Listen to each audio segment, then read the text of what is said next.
Welcome to Nanak classes. दोस्तों, Nanak classes के YouTube channel पे आपका स्वागत है। आज राजस्थान जीके के इस टेस्ट की 18 नंबर टेस्ट का आज हम टेस्ट ले रहे हैं।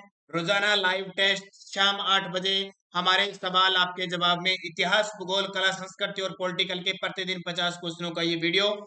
जल्दी से वीडियो को लाइक कर दो, शेयर कर दो। अगर आप चैनल पे नए हैं तो इसको सब्सक्राइब कर लो और इसके पास लगे बेल आइकन के घंटे को दबा लो, ताकि जो भी वीडियो अपलोड हो आप तक उसका नोटिफिकेशन पहुंच के। और पीडीएफ और सब कुछ आपको टेलीग्राम पे नानक क्लास स्टडी अड्डा ग्रुप में प्राप्त हो जाता है। और स्टार्ट करते हैं पहले क्वेश्चन से। हमारा ये आपके सामने पहला क्वेश्चन आपके सामने। दास साहब के नाम से प्रसिद्ध, दास साहब के नाम से प्रसिद्ध उस क्रांतिकारी का नाम बताइए जिन्होंने 1925 ईस्वी में हटुंडी अजमेर में गांधी अर्नेट की स्थापना की थी। बहुत ही खास क्वेश्चन लेके आया हूँ। और आज क्वेश्चन एक टॉपिक से कम 4 से 5 क्वेश्चन साथ में लेके आया हूँ, ताकि आपके लिए कोई कंफ्यूजिंग न हो।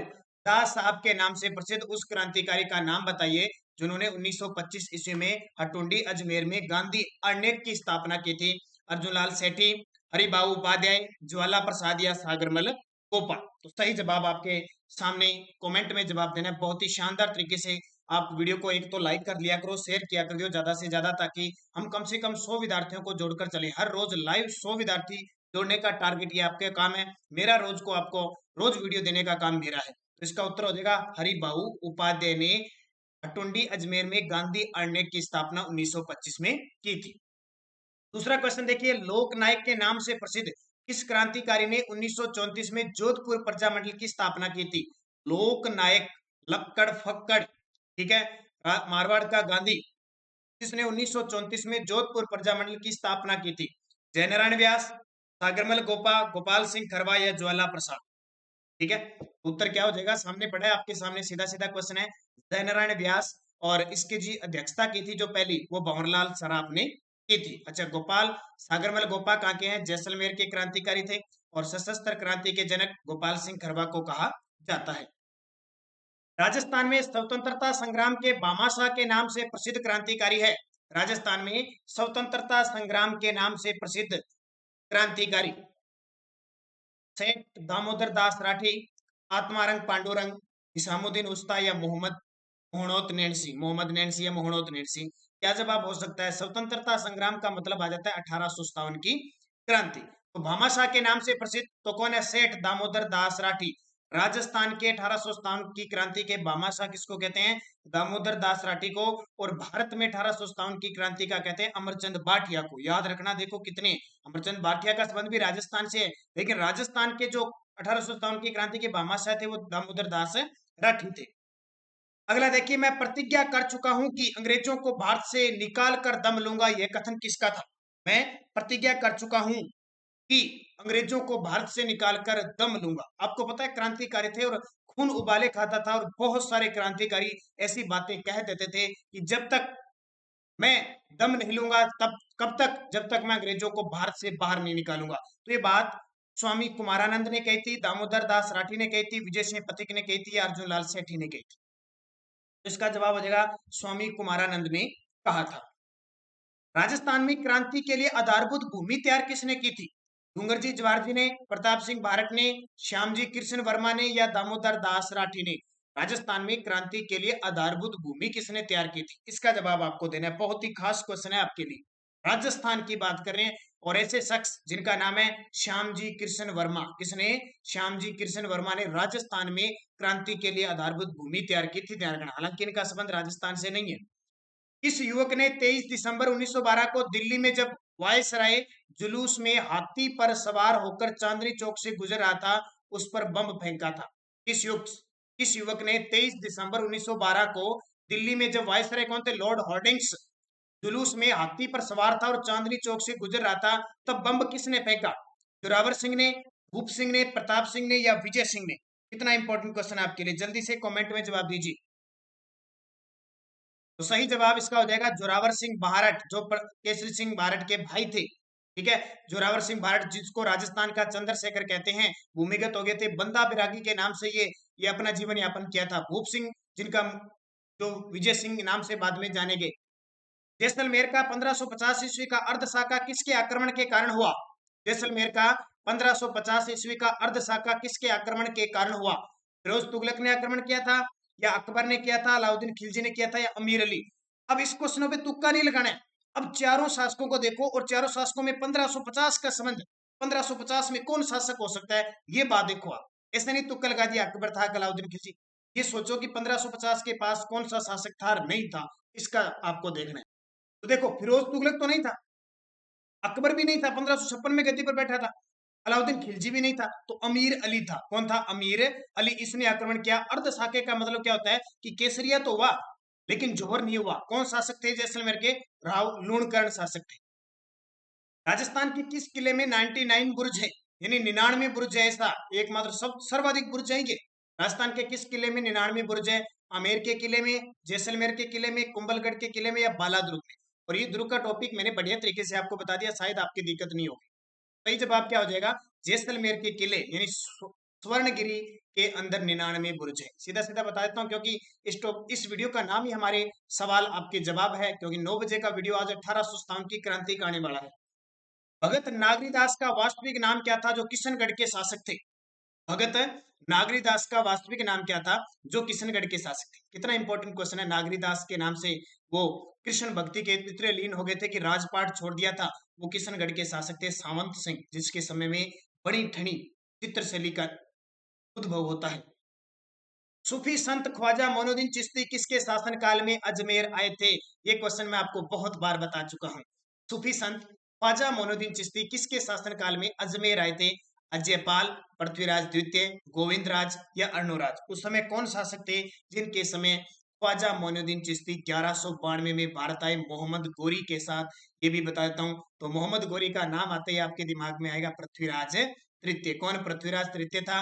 त्राइन के प्रथम युद्ध, त्राइन का द्वितीय युद्ध, शायद आपको याद होगा, भूलोगे नहीं आप, बढ़िया तरीके से मैंने ऐतिहासिक युद्ध आपको करवाए थे। ख्वाजा मोइनुद्दीन चिश्ती, जिनके अजमेर में दरगाह बहुत बड़ी है, सांप्रदायिक सद्भाव की सूफी संतियों में सबसे बड़ी दरगाह है। अगला देखिए, राजस्थान के रावल शाखा, राजपूतों में थी रावल शाखा, गोहिल वंश में थी, का संबंध किस क्षेत्र से था? ऐसा पता लग जाएगा कि रावल शाखा गोहिल वंश से निकली थी, एक सिंसोदिया शाखा निकली थी, तो वो कहाँ पे है? नागौर पाली में थी, जोधपुर में थी, डूंगरपुर बांसवाड़ा में थी, या चित्तौड़गढ़ में थी?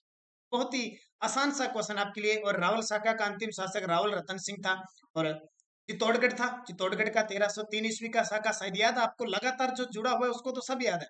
अच्छा, डूंगरपुर बांसवाड़ा में कौन सा था? तो गुहिल वंशों की एक शाखा थी महारावल शाखा। जोधपुर में राठौड़ थे, और पाली नागौर में भी राठौड़ थे, कुछ अलग अलग शाखाएं थी। जोधपुर के निकट प्रतिहार वंश से संबंधित मंदिर समूह है। जोधपुर के निकट प्रतिहार वंश से संबंधित मंदिर। अब आपके दिमाग में ये आएगा ना, प्रतिहारों ने राज कहाँ किया था? गेटोर, ओसिया, बाडोली, लोधरवा। और ये क्वेश्चन बहुत बार एग्जाम में पूछा गया है।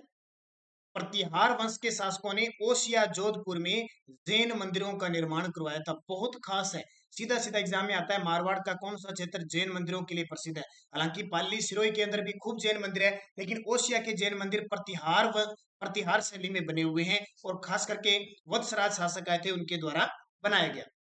नागरीदास की रचना निम्न में से कौन सी है? ये वही नागरीदास आ गया, सावंत सिंह जिसका नाम था, मूल नाम सावंत सिंह राजा था, और फिर नागरीदास बन गया वो। इसकी रचना कौन सी है? रसिक रत्नावली, राग मंजरी, संगीत सार, या उपयुक्त सभी? कौन सी हो सकती है? जल्दी कमेंट करके दीजिए इस प्रकार के क्वेश्चन। और ये किशनगढ़ का राजा था, किशनगढ़ अजमेर। कौन सी शाखा थी? राठौड़ शाखा थी, ध्यान रखना। तो रसिक रत्नावली, रसिक, इस नागरीदास सावंत सिंह की एक पासवान थी बणी ठणी, पता है ना, मोरध्वज निहालचंद ने इस बणी ठणी का इतना सुंदर चित्र बनाया था, जिसको भारत की मोनालिसा भी कहा जाता है, और बहुत ही चर्चित है। लक्ष्य की किताब देखोगे, उसपे पहले चित्र आता था स्पेशल, इस बणी ठणी का चित्र ही आता था। अगला, मीराबाई के पति का नाम क्या था? मीराबाई, मीरा ए तेरो बाजा एक तारो, सुना है ना? इसका मतलब वाद्य यंत्र कौन सा बजाते हैं? एक तारा बजाते हैं। तो क्या वत्सराज था? ये तो गुर्जर प्रतिहार वंश का शासक था। गोविंदराज, जिसने 1194 में रणथंभोर में चौहान वंश की नींव डाली थी। कालभोज, ये भी नहीं हो सकता, बप्पा रावल था। भोजराज, मीरा के पति का नाम था, राणा सांगा के पुत्र भोजराज थे। के दादा दूधा थे, और इनके जो पिता थे वो रतन सिंह थे। और मीराबाई का अंतिम समय द्वारिका गुजरात में बीतता है। राठौड़ वंश से संबंध रखती थी। जयपुर में पशुपालन प्रशिक्षण संस्थान की स्थापना किसकी सहायता से की गई? जयपुर में पशुपालन प्रशिक्षण संस्थान की स्थापना किसकी सहायता से की गई? जापान, विश्व बैंक, जर्मनी, या स्विट्जरलैंड? चार ऑप्शन आपके सामने, जल्दी से आप कमेंट में जवाब दीजिए शानदार तरीके से। और जो विद्यार्थी अभी नए जुड़े हैं, जल्दी से वीडियो को आप लाइक जरूर करें, शेयर करें और सब्सक्राइब कर लें अगर आप चैनल पे पहली बार आए हैं। तो दोबारा बता देता हूँ, सुबह 7 बजे हमारी राजस्थान करंट अफेयर्स की क्लास आती है, 8 बजे हमारा ये टेस्ट चलता है और 9 बजे हमारी टॉपिक से एक वीडियो आती है। 3 वीडियो हमारी आती है। आप टेलीग्राम पर, हमारे चैनल टेलीग्राम पर नानक क्लासेस स्टडी अड्डा ग्रुप बना है, उसे ज्वाइन कीजिए, उसमें लिंक वगैरह आपको सारी सूचना मिलती है। इसके अलावा अगर कोई विद्यार्थी इंस्टाग्राम चलाता है तो वो मुझसे जुड़ सकता है, शिव कुमार 8094, इस पे अगर आप इंस्टाग्राम पे भी जुड़ सकते हो। इस पे भी मैं यहाँ पे कई बार लाइव आ जाता हूँ। इसके अलावा स्पेशल इंस्टाग्राम पे नानक क्लासेस नाम से भी आईडी बनी हुई है, तो आप संपर्क कर सकते हैं। तो ये विश्व बैंक की सहायता से खोला गया विश्व बैंक, जिसकी स्थापना 1945 में हुई थी, वॉशिंगटन डीसी में इसका मुख्यालय है। बीकानेर के विश्व प्रसिद्ध रसगुल्ले किस पशु के दूध से बनाए जाते हैं? अब इसका जवाब देखिए, किस किस एक कमेंट में मुझे जरूर बताना कि बीकानेर के रसगुल्ले किसने खाए हैं। मैंने तो खाए हैं, क्योंकि मेरा संभाग बीकानेर है और श्री गंगानगर की मैं और बीकानेर की बॉर्डर पे हूं मैं, तो मैंने तो बहुत बीकानेर के रसगुल्ले खाए हैं। अब आपने किस किसने खाए हैं मुझे जरूर कमेंट करके बताना। और खाए हैं तो किस पशु के दूध से बनाए जाते हैं? गाय, बकरी, भैंस, ऊंटनी। देखते हैं क्या जवाब आपका होता है। बीकानेर के विश्व प्रसिद्ध है रसगुल्ले। अब दक्षिणी राजस्थान वालों ने, अजमेर है, डूंगरपुर, बांसवाड़ा, बाड़मेर के जो विद्यार्थी मेरे साथ जुड़े हुए हैं, झालावाड़, बूंदी, मुझे पता नहीं है कि आपने खाए नहीं है, लेकिन कमेंट करके जरूर बताना कि आपने खाए कि नहीं खाए। उत्तरी राजस्थान वाले तो खूब खाते हैं, तो उसका उत्तर हो जाएगा गाय के दूध से ही बने, ध्यान रखना। अगला क्वेश्चन है, असव घोड़ा प्रजनन केंद्र कहाँ स्थित है? असव यानी घोड़ा प्रजनन केंद्र कहाँ स्थित है? असव प्रजनन केंद्र कहाँ पे स्थित है? बीकानेर, जैसलमेर, जोधपुर, उदयपुर में। तो मल्लानी नस्ल के घोड़े बहुत सारे प्रसिद्ध हैं, तो जोधपुर के अंदर प्रशिक्षण केंद्र है, प्रजनन केंद्र है, सॉरी। जर्सी गाय का उत्पत्ति स्थान है। देखो, हमने गाय की अपने राजस्थान में देसी प्रजातियां पढ़ी है, लेकिन पेपर में कई बार विदेशी कुछ प्रजातियां ना, वो भी पूछी जा सकती है। तो जर्सी गाय का उत्पत्ति स्थान कौन सा है? भारत, जर्मनी, हॉलैंड या अमेरिका? कई बार कोई कमेंट करता है कि कौन सी गाय है, जर्सी गाय है क्या यार, कौन सी जर्सी गाय है क्या? तो जर्सी गाय की उत्पत्ति अमेरिका में है, यहाँ से वो वीर्य लेके और जर्सी गाय की उत्पत्ति की गई, ध्यान रखना, अमेरिका की है जर्सी गाय वैसे। कामधेनु योजना किस वर्ष प्रारंभ की गई? कामधेनु किसको कहते हैं? राठी गाय को और चंबल नदी को। पशुओं में राठी गाय को कहते हैं कामधेनु, राजस्थान की कामधेनु, और नदियों में राजस्थान की कामधेनु चंबल नदी को कहते हैं। ठीक है, तो कामधेनु योजना किस वर्ष प्रारंभ की गई? 1977, 1997, 1978 या 1998? जल्दी से आप कमेंट करके बताओगे मुझे। तो इसका सही जवाब क्या हो जाएगा? 1998 में कामधेनु योजना शुरू की गई थी। राज्य में, अच्छा, राज्य में प्रथम पशु गणना कब की गई थी? राज्य में प्रथम पशु गणना कब की गई थी? 1920-21, 1931-32, 1921-22 या 1950-51? तो पहली बार इसकी राजस्थान में जो पशु गणना की गई थी वो 1920-21 में की गई थी, और हाल ही में अभी 20वीं पशु गणना हुई है। 20वीं पशु गणना हुई है, और कब हुई है तो ये आपको पता है 2019 में, और 2019-20 में अभी आंकड़े आए हैं। हर 5 वर्ष बाद पशु गणना होती है, और राजस्व विभाग अजमेर इस पशु गणना को करता है। राजस्थान का दूसरा स्थान है। पूरा वीडियो मैं दे चुका हूँ, वीडियो की डिस्क्रिप्शन में लिंक है पशु गणना का, आप जरूर पढ़ें। राज्य में न्यूनतम पशु घनत्व किस जिले का है? राज्य में न्यूनतम पशु घनत्व किस जिले का है? जैसलमेर, बाड़मेर, धौलपुर या डूंगरपुर? न्यूनतम पशु घनत्व वो है जैसलमेर का। सबसे कम पशु है हमारे राजस्थान में धौलपुर में, लेकिन घनत्व कहाँ पे है? जैसलमेर में कम है। अगला, वह जल परियोजना जिसका नाम बदलकर राजीव गांधी नहर परियोजना कर दिया गया था, जिसका निर्माण रावी व्यास नदियों के अतिरिक्त जल का उपयोग करने के हेतु किया गया, वह कौन सी है? यानी वह परियोजना जिसका नाम बदलकर राजीव गांधी नहर परियोजना कर दिया गया था, और जो रावी व्यास नदियों के अतिरिक्त जल का उपयोग करने हेतु प्रयोग की जाती है, वह कौन सी है? तो इसका उत्तर हो जाएगा सिद्धमुख नहर परियोजना। क्या हो जाएगी? सिद्धमुख नहर परियोजना। ये क्वेश्चन बहुत ही खास है आपके लिए। 5 अक्टूबर 1989 को किसके सहयोग से राजीव गांधी द्वारा बिरानी गांव के समीप सिद्धमुख नहर परियोजना का शिलान्यास किया गया? वो आगे ना, अभी मैंने बताया जस्ट कि 1900 की सिद्धमुख नहर परियोजना का नाम बदलकर क्या किया गया? राजीव गांधी नहर परियोजना, जिससे रावी और व्यास के अतिरिक्त जल का उपयोग किया जा सके। अब देखो, राजीव गांधी उस समय प्रधानमंत्री थे 1989 में इनकी मृत्यु होती है। बिरानी गांव के समीप सिद्धमुख नहर परियोजना का शिलान्यास किया गया, किसके सहयोग से? विश्व बैंक, आईएमएफ जिसको अंतरराष्ट्रीय मुद्रा कोष कहते हैं, जापान या यूरोपियन आर्थिक समुदाय के सहयोग से। कितना इंपॉर्टेंट क्वेश्चन है सारी। अब रोज कोई विद्यार्थी एक तो मिस मत किया करो। ये 18 नंबर की सीरीज चल रही है और लगातार अगर आपका सहयोग चला तो लगातार ये सीरीज चलती रहेगी हमेशा के लिए। ध्यान रखना, उत्तर हो जाएगा यूरोपियन आर्थिक समुदाय है, उनके सहयोग से सिद्धमुख नहर परियोजना का शिलान्यास किया गया। अगला, अब देखिए बैक टू बैक क्वेश्चन और सारे समझ में आ जाएंगे और उत्तर देते रहना। सिद्धमुख नौहर परियोजना से संबंधित बिरानी गांव किस जिले में?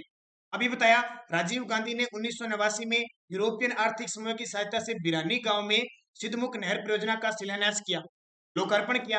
अब ये बिरानी गांव कहाँ पे है? श्री गंगानगर, हनुमानगढ़, बीकानेर, झुंझुनू में। आपसे क्वेश्चन पूछा जाएगा तो हनुमानगढ़। अब आपसे पेपर में क्या आ सकता है? सिद्धमुख नहर नौहर परियोजना से, नौहर को आपको पता है हनुमानगढ़ में, तो नौहर परियोजना या राजीव गांधी परियोजना से किस जिले से सिंचाई होती है? तो उत्तर आ जाएगा हनुमानगढ़। अगला, भारत की सबसे बड़ी नदी घाटी परियोजना कौन सी है जिसे श्री जवाहरलाल नेहरू ने चमत्कारी विराट वस्तु कहा? बहुत बार एग्जाम में आता है। श्री जवाहरलाल नेहरू भारत के प्रथम प्रधानमंत्री और प्रथम विदेश मंत्री थे। इन्होंने चमत्कारिक विराट वस्तु और बहुदेशीय परियोजनाओं को आधुनिक भारत के मंदिर कहा था, भाखड़ा नागल परियोजना। राजस्थान में सिंचाई के साधनों में दूसरे स्थान पर कौन सा स्रोत आता है? राजस्थान में सिंचाई के साधन है, उसमें दूसरे स्थान पे कौन आता है? कुएं, नहरें, तालाब या झरने। पहले तो आपको फिक्स पता है कुएं आते हैं, कुएं व नलकूप आते हैं। ध्यान रखना, कुएं व नलकूप जिससे सिंचाई सर्वाधिक जयपुर, अलवर, भरतपुर में होती है। 2 नंबर पे आता है नहरों में लगभग 30%, लगभग 30 या मान के चलो 27% है। और ये मान के चलो इसको कभी 68 कह देते हैं, कभी 70 कह देते हैं, क्योंकि फिक्स आंकड़ा नहीं है। और तालाबों का 3-4% हो गया जो तला भीलवाड़ा में होती है, और झरनों से बांसवाड़ा डूंगरपुर में होती है। तो उत्तर इसका क्या आ जाएगा? नहरें। अगला, भाखड़ा नागल परियोजना में राजस्थान का हिस्सा कितना है? भाखड़ा नागल परियोजना में राजस्थान का हिस्सा कितना है, ये आपको जवाब देना है और सीधा पॉइंट ऑफ से पेपर में पूछा जाएगा। और मैं आशा करता हूँ आप सब अपने घरों में सुरक्षित होंगे। मास्क का प्रयोग आप कीजिए जब बाहर जाते हो। देखो घर में तो जरूरत नहीं है, आप एकदम अपने परिवार को एकदम, क्योंकि बाहर जाना खतरे से खाली नहीं है। और सरकार अब 10 मई से लॉकडाउन ने शुरू कर दिया है, तो वैसे ही आप घर पे नहीं जाते, लेकिन इमरजेंसी ही जाना ये अच्छी बात है। तो भाखड़ा नागल परियोजना में राजस्थान का हिस्सा कितना है? 15.22% है। अगला देखिए, सतलज नदी पर होशियारपुर जिले में 518 मीटर लंबा और 226 मीटर ऊंचा कौन सा बांध बनाया गया है, जो भारत का सबसे ऊंचा बांध है? कौन सी नदी? सतलज नदी जो राजस्थान से निकलती है, होशियारपुर जिले में 518 मीटर तो लंबा है, 226 मीटर ऊंचा है। कौन सा बांध है जो भारत का सबसे ऊंचा बांध है? तो उत्तर जल्दी से मुझे कमेंट करके बता दीजिए। भाखड़ा बांध। कौन सा? भाखड़ा बांध। दशहरे पर पहनी जाने वाली पगड़ी, दशहरे पर कौन सी पगड़ी पहनते हैं? कल मैंने आभूषण और वस्त्र का टॉपिक दिया था, जिस विद्यार्थी ने देखा इसका उत्तर बड़ा शानदार तरीके से दे देगा। दशहरे पर पहने जाने वाली पगड़ी को कहते हैं मंदिर। क्या कहते हैं? मंदिर। अगला, सूट की साड़ियां कहाँ की प्रसिद्ध है? सूट की साड़ियां जोधपुर, सवाईमाधोपुर, जोबनेर या मांगरोल। ये कल मैंने आपको बताया था, सूट की साड़ियां कहाँ की प्रसिद्ध है? सवाई माधोपुर की। दोबारा रिपीट भी हो रहे कुछ। अच्छा, पेपर मेसी कला के लिए संबंधित जिला कौन सा है? पेपर मेसी, पेपर कागज की लुगदी से जो कला की जाती है, जो वस्तुएं कागज वगैरह चीजें बनाई जाती है, उसको पेपर मेसी कहते हैं। से संबंधित कौन सा जिला है पेपर मेसी से संबंधित? उत्तर आ जाएगा टोंक। पतंग की आकृति का नवाबों का शहर टोंक। राजस्थान में लोहे के औजार के निर्माण के लिए कौन सा जिला प्रसिद्ध है? लोहे के औजारों के निर्माण के लिए कौन सा जिला प्रसिद्ध है? इसको हम धातु नगरी कहते हैं। अब तो पता लग गया धातु नगरी किस जिले को कहते हैं। तो लोहे के औजार बनते हैं वहां पे, तो नागौर को। किसको? नागौर को कहते हैं, राजस्थान का मध्यवर्ती जिला। अच्छा, डूंगर शाही ओढ़नियां कहाँ पर तैयार की जाती है? डूंगर शाही ओढ़नियां कहाँ पे तैयार की जाती है? डूंगरपुर, कोटा, जोधपुर, उदयपुर। इसका जवाब तो बड़े शानदार तरीके से दे सकते हो। बड़ा हिंट दिया हुआ आपके पास, डूंगर शाही। ध्यान रखना, डूंगरपुर मत कर देना, जोधपुर। कहाँ पे? जोधपुर में तैयार की जाती है ओढ़नियां, महिलाएं पहनती है। प्रसिद्ध बम्ब नृत्य का संबंध किस जिले से है? बम्ब रसिया, बम्ब नृत्य कहाँ का प्रसिद्ध? जल्दी से कमेंट करके बताइए। भरतपुर, जोधपुर, जयपुर, बीकानेर। सही जवाब है भरतपुर के बम्ब नृत्य प्रसिद्ध। कांदिया या लोकाई का संबंध किससे है? कांदिया या लोकाई का संबंध किससे है? विवाह संस्कार से, मृत्यु भोज संस्कार से, सगाई से या जन्म से? तो इसका उत्तर क्या हो जाएगा? तो ये कांदिया या लोकाई संबंध है मृत्यु भोज संस्कार से। किसे? मृत्यु भोज संस्कार से। कब से बीकानेर में राजस्थानी भाषा साहित्य संस्कृत अकादमी, पता है ना आपको, राजस्थानी भाषा संस्कृत अकादमी कहाँ पे है? बीकानेर में है। जागती ज्योत यहाँ से मासिक पत्रिका निकलती है। अब क्वेश्चन क्या है इसका? कब से बीकानेर में राजस्थानी भाषा साहित्य संस्कृत अकादमी पृथक कार्य करने लगी, तो राजस्थान की सभी साहित्यिक भाषाओं में अर्थात स्वरूपों में प्रोन्नयन हेतु प्रयासरत है। यानी कब से अलग होने लगी, यानी पहले राजस्थान के कुछ संदर्भ में इकट्ठी थी, अलग कब से काम करने लगी है, तो 25 जनवरी 1983 से। अब 25 जनवरी 1983 से। डॉक्टर टेसीटोरी ने किस कवि को डिंगल भाषा का हेरोस कहा है? डॉक्टर टेसीटोरी जो इटली के थे, किस कवि को डिंगल भाषा का हेरोस कहा है? डिंगल का हेरोस किसको कहा है, बताइए आपको क्या नाम हो सकता है? पृथ्वीराज राठौड़, जिन्होंने वेली कृष्ण रुक्मिणी लिखी थी। बीकानेर के शासक कल्याणमल के पुत्र पृथ्वीराज राठौड़, जिनको 1570 में नागौर दरबार के बाद अकबर ने इसको गागरोन की जागीर दे दी थी, पृथ्वीराज राठौड़। अगला, पृथ्वीराज राठौड़ की सर्वोत्तम कृति कौन सी है? पृथ्वीराज राठौड़ की सर्वोत्तम कृति गंगा लहरी, दसम भागवत रा दुहा, वेली कृष्ण रुक्मणी या बसंत देवराव। अब देखो है तो इसकी सारी, दसम भागवत रा दुहा, गंगा लहरी और वेली कृष्ण रुक्मणी और बंस देवराव, सारी इसकी है। लेकिन सबसे टॉप है वेली कृष्ण रुक्मणी, जो इसने गागरोन दुर्ग में बैठकर लिखी थी और दुर्साहड़ा ने इसको 5वें वेद और 19वें पुराण की संज्ञा दी थी। निम्न में से किस कृति की रचना सूर्यमल मिश्रण के द्वारा की गई है? सूर्यमल मिश्रण के द्वारा किस कृति की रचना की गई है? सूर्यमल मिश्रण जो राजस्थान का राज्य कवि है, हाड़ौती क्षेत्र में प्रसिद्धि है और पिंगल भाषा के ये कवि है। ध्यान रखो, बलवद विलास, छदमयुग, सतीरासो, वंश भास्कर, वीर सतसई, सारी सूर्यमल मिश्रण के उपयुक्त सभी। लिल्टांस के रचनाकार है। लिल्टांस पक्षी का देखना दशहरे पर शुभ माना जाता है, लेकिन लिल्टांस धरती धोरारी ये किसकी रचना है? जानते हो, कन्हैया लाल सेठिया, जिनका संबंध चूरू से है। पाथल और पिथल भी कन्हैया लाल सेठिया की है। पक्षी क्या है? पक्षी क्या है? 5 शेर का बाट, पखाल से पानी ढोने वाली भिश्ती, मृतक के पीछे नित्य ब्राह्मणों को भोजन करवाना, या जौ और गेहूं आदि के डंठल। पक्षी क्या होता है? सुना होगा आपने नाम, पक्षी क्या होता है?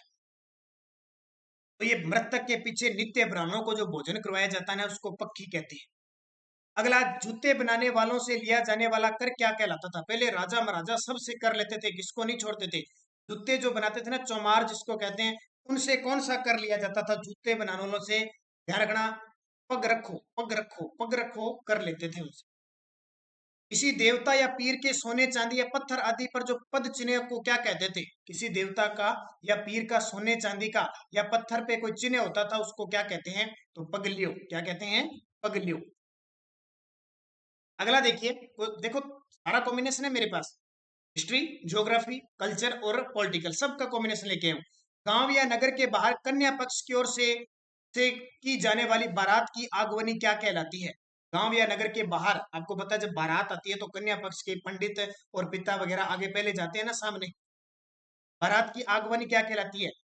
पड़छी, पगवा, पग पावड़ो, पड़जान, पड़चो। ये राजस्थानी भाषा है, ध्यान रखना प्योर। आप जो बोलते हैं वो मिक्स है सारी, ये राजस्थानी भाषा है। जो जानता है ना उसको तो पता है ये सारी चीजें। उसको कहते हैं पड़जान। क्या कहते हैं? पड़जान। पड़तरा लाखड़ा से क्या आशय है?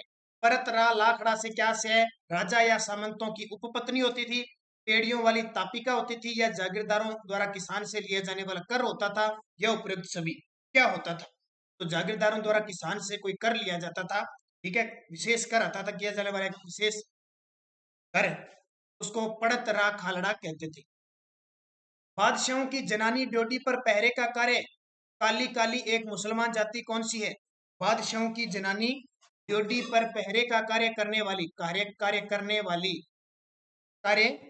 देखिए कार्य काली काली एक मुसलमान जाति कौन सी थी? बादशाहों की, दोबारा बताता हूँ, बादशाहों की जनानी ड्यूटी पर पहरे का कार्य करने वाली एक मुस्लिम जाति कौन सी होती थी? पड़दायत, पड़दार, पड़त, पचावो। जल्दी से कमेंट करके इसका उत्तर देना। देखो इस प्रकार के क्वेश्चन पेपर में आते हैं आजकल, और अधीनस्थ बोर्ड, वनपाल, वन रक्षक, पटवार, पीएसटीसी, इनमें ये इस प्रकार के क्वेश्चन आने लगे, तो उसको क्या कहते थे? पड़त। क्या कहते थे? पड़त। अगला, राजस्थान में प्रथम राजस्थान मूल के मुख्य सचिव कौन थे? ये देखिए कितना इंपॉर्टेंट क्वेश्चन आया, पहली बार सुना होगा आपने। राजस्थान में प्रथम राजस्थान मूल के मुख्य सचिव, यानी कोई राजस्थान में मुख्य सचिव बने तो राजस्थान मूल के थे। वैसे तो मुख्य सचिव कौन बनते हैं? सचिवालय से आईएएस अधिकारी होते हैं बड़े, उन्हीं के बैच के हिसाब से बनते हैं, लेकिन राजस्थान के मूल निवासी थे, राजस्थान में प्रथम बार बने, वो कौन थे? इसका उत्तर आपको देना है। तो इसका सही जवाब हो जाएगा बीएस मेहता। आपसे पूछे राजस्थान के प्रथम मुख्य सचिव कौन थे, के राधाकृष्णन थे, लेकिन प्रथम राजस्थान मूल के मुख्य सचिव तो बीएस मेहता थे, ये याद रखना। अगला, राजस्थान के प्रथम मुस्लिम मुख्य सचिव कौन थे, बहुत बड़ी बात। वर्तमान में राजस्थान के मुख्य सचिव है निरंजन आर्य, जो दलित है, पहली बार इतिहास में दलित मुख्य सचिव बने। लेकिन प्रथम अल्पसंख्यक या प्रथम मुख्य अल्प कौन थे मुख्य सचिव, तो सलालुद्दीन अहमद बने थे राजस्थान के प्रथम मुस्लिम मुख्य सचिव। शायद 99.99% विद्यार्थियों ने पहली बार ये क्वेश्चन देखा होगा, सलालुद्दीन अहमद, ध्यान रखना। राजस्थान के किस मुख्य सचिव का कार्यकाल सर्वाधिक रहा, राजस्थान के किस मुख्य सचिव का कार्यकाल सर्वाधिक रहा, BS Mehta, BL Mathur, ML Mehta या मोहन मुखर्जी। इसका जवाब आपको कमेंट में देना है। तो बीएस मेहता, किसका, बीएस मेहता का कार्यकाल सर्वाधिक रहा। और इस मुख्य सचिव की नियुक्ति होती है हमेशा मुख्यमंत्री करता है, शपथ मुख्यमंत्री देता है और मुख्यमंत्री के प्रसाद पर्यंत ये कार्य करता है। राजस्थान सरकार के शासन सचिवालय का एकीकृत स्वरूप कब शुभारंभ हुआ, राजस्थान में शासन सचिवालय की शुरुआत कब से होती है, तो 1949 से जयपुर में इसका सचिवालय है। राजस्थान में सचिवालय कहाँ बना हुआ है, 1949 में स्थापित हुआ था। और इसका मुख्य प्रशासनिक अधिकारी होता है, सब वो होता है मुख्य सचिव, उसके नीचे बाकी अधिकारी काम करते हैं। ये आपके 50 टॉप के क्वेश्चन हो गए। वीडियो अच्छा लगा दिल से लाइक करके जरूर जाना, शेयर करना अपने दोस्तों में। 9 बजे की क्लास आज 1857 की क्रांति पढ़ लेना, ताकि, हालांकि मैं पहले वीडियो दे चुका हूं फिर भी आपको लगातार दूंगा, और 1-2 दिनों में आपको हिंदी की क्लास भी मिलेगी। तो धन्यवाद दोस्तों, सभी विद्यार्थियों को जय हिंद, जय भारत।